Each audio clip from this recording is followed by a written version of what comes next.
Whitlock and Wiley, Steve Jackson and Chris Haynes are back. Let's move to the Western Conference, where the Warriors put a rest to a lot of concerns about losing Kevin Durant, eliminating the Rockets on their home floor to advance to the Western Conference Finals.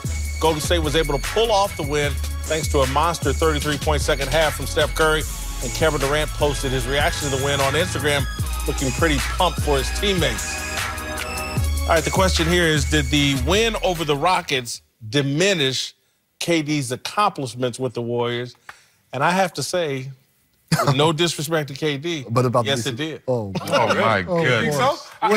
I don't see that. I see it actually highlighting that this team is multifaceted and giving respect to Steve Kerr and his philosophy and his style of play, because these guys say, look, we could either let KD lead us, and that could look a little more ISO and stagnant, or we can go back to what we have in our DNA from training camp 3-4 years ago with Steve Kerr and saying, we're just going to play ball flow movement and have a motion offense, and we can do this together. So what amazing pliability you have as a team where you could go this way or that way and don't lose anything in terms of greatness. So no shot at KD, but they got a squad. The biggest thing is when KD's on the court, he's the best player in the world, so they cater to him a little bit. Yeah, gotcha. When he's not on the court, Steph and Clay can be way more aggressive.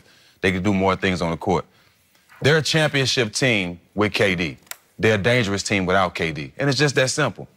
They won one without him, though. They was up 3-1 without him, too. Mm-hmm. That was a team 5 years ago with a different bench, different team. Totally different team. That was 5 years ago. That was a long time ago. But would you hear that if you were Steph and Clay? Would you want someone to slice it up like that? My confidence is still the same. Right. But these are the same guys that went to the Hamptons to recruit KD. Mm-hmm. You know what I'm saying? So they understand how good he is. Yeah. They're a championship team with him. Without him, they're a dangerous team.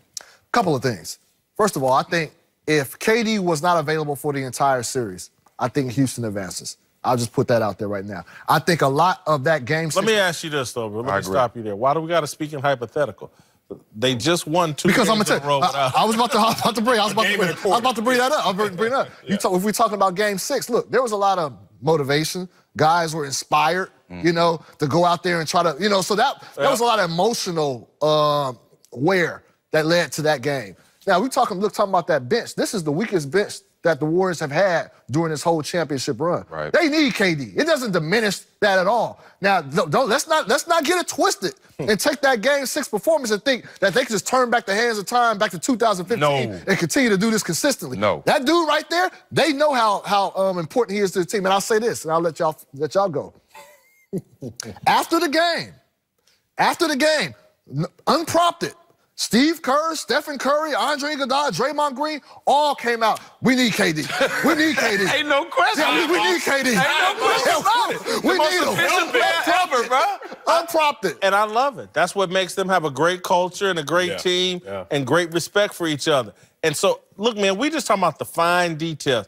Is Kevin Durant the best player in the NBA right now? Yes. Yes. However, if you can take the best player, name me another best player in the NBA you can take off a team and they can go out and win 2 consecutive playoff games against a good team.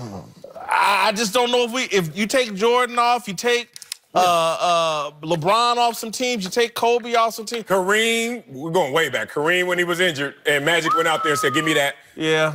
But quadruple-double, and he played center. That was a good one. I went 40 years back. You had to go way back. Hold on. You had to go way back. The Miami Heat team, if you take LeBron off, you don't think they can win 2 games with Wade and Ball? They didn't. No, we saying that it occurred. Oh, it occurred. No, but I would even say hypothetically. I don't. You would have said that about KD in this squad. Every game was close. It was 6 points or fewer every contest. So if someone would have told you hypothetically. But look, fair or unfair, here was the knock on KD. Man, they really didn't need you in Golden State. You're a luxury. Everybody said that. And you can't, this fuels that narrative a little bit like, hey, man, you're a luxury item. You're not essential. And again, he is still the best player in the NBA right now.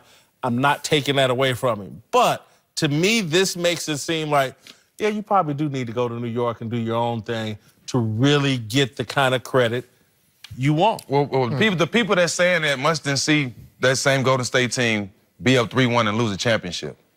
They mustn't see that, because when KD came, they ain't lost since. I saw that to nobody. Steve, let's be honest though. Draymond did something really stupid in that series that jacked that series. No question, he did. If Draymond doesn't do that, Golden State wins that championship. They still should have won those games, even with Draymond out. Doing that, right. But that's still inexcusable. You're making a point again. Yeah. Draymond goes out, and they lose. They lose. KD goes out, they win. Check this out. Say KD never returns for the rest of this postseason. You think Golden State is the favorite to win the championship? No, I don't. That says your importance. That speaks to the importance of KD. No. We're going to let it play out. Let's let it play out. Let's see what happens. I know what I think. I think they will struggle. But I don't know. I thought they'd lose Game 5 and 6 against Houston without KD. Right. So let me see what happens first. All right, well, it was a big win for the Warriors, but another crushing playoff loss for James Harden. This is becoming a recurring theme for the reigning MVP, with his stats falling across the board when he's in the heat of the postseason in recent years. He's also been eliminated by the Warriors 4 of the last 5 years. All right, the question here is, did the James Harden's reputation take a hit during this postseason? And I say yes. Not quite a Russell Westbrook type meteor hit, but it certainly has taken a hit. It's certainly taken a hit. I think it's bigger than even James Harden. This whole Houston organization is going to take a hit, but he's the leader of this issue. Now, the issue, hindsight is 2020. Now I figured it out. Like, damn, I should have never bet on Houston in this series because of this fractured mindset. Didn't catch it until it ended, and I realized they had crippled themselves going into the series. They thought last year when Chris Paul got hurt that they would be better when they get their missing star back. Next year when we get Chris Paul, we got him. Flip that over on his head. I never thought about this. Like, if I was still playing, I would have. Guess what you're thinking? They're going to be worse if they miss their star. No, they ain't. You know what? More dangerous. You know, whatever it is, you got to get on that court and figure out what they're going to be. Don't get into the locker room. Don't get into the meeting room thinking we better and they worse. Because that's what happened in that game. In that game 5, once KD went out, collective relaxation. They worse. Right. And I know in football, as soon as you start thinking that they're not better, this happened actually in 2011 with the Green Bay Packers. 15 guys on IR, they went to the Super Bowl. They was like, ooh, they won it. Next year, when we get everybody back, we're going back to back. Did they go back to back? Nah. So I saw that, and I realized that James Harden is leading that mindset, that culture that made them actually trip themselves up in that series. Yeah, it kind of hurt him a little bit at the end of the game when I seen how he didn't have the sense of urgency, how he wasn't leaving everything out on the court. That made me look at him different. Just knowing he's the best player on the team and knowing he's not leading by example and not giving his all, that says a lot, and that shows why they didn't lose. I think for the most part, James needs to figure out how he can get somebody to come play with him, because it ain't gonna happen just him on that team. The way style of play, or change coach, but they got to change something there. But it didn't hurt him. It just hurt. It looked bad the way he finished the game, and I think a lot of people gonna hold on to that. Well, I disagree slightly with you too. I think this is going to hurt him badly. I think this is going to be a negative stain that's going to be hard to scrape off. You said you don't think it reached the same as Westbrook. I disagree. Yeah, me too. Because Houston for 3 or 4 years have been obsessed with trying to take down the Rockets.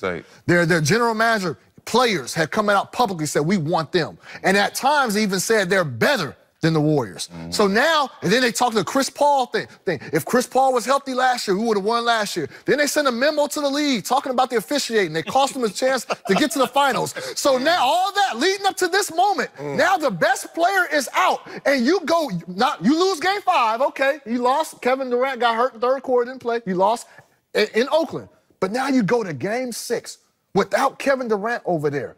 And you falter at home, you lose the seat at home.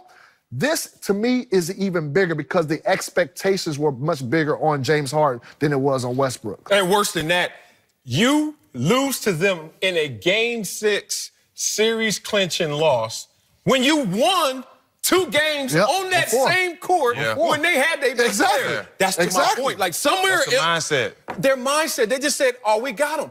And all these memos and everything else is just really just like the debris of a fractured mindset that y'all think in the wrong way when y'all approach this team. I think he's changed the narrative about himself, and maybe I'm wrong for saying it's not the same as Westbrook, because I think the same thing happened with Westbrook in terms of I'll never look at Westbrook's triple-doubles the same as I used to, and I'll never look at James Harden's 35, 36-point average in the regular season. Why? The way that I use, because I just don't think they mean much come April and May. I just don't. Hey, these are nice little numbers that you're putting up in the regular season, but I don't believe they mean winning come postseason. So I'll just never look at it the same.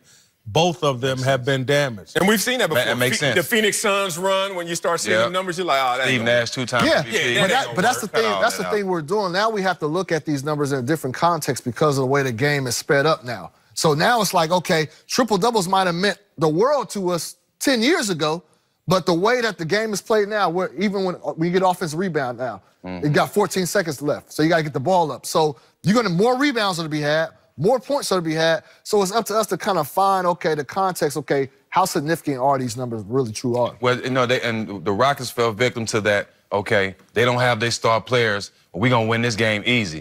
What they don't know is when you play against a team, when they star players out, they become more dangerous because everybody can play free. I don't know how they fell for that. All right, coming up, social media had a field day with Aisha Curry's comments about her marriage. Why y'all doing Now that? Steph is pushing back. Why they doing That's that? the worst of social media. They wrong. I'm taking That's that one. so wrong. Oh, man.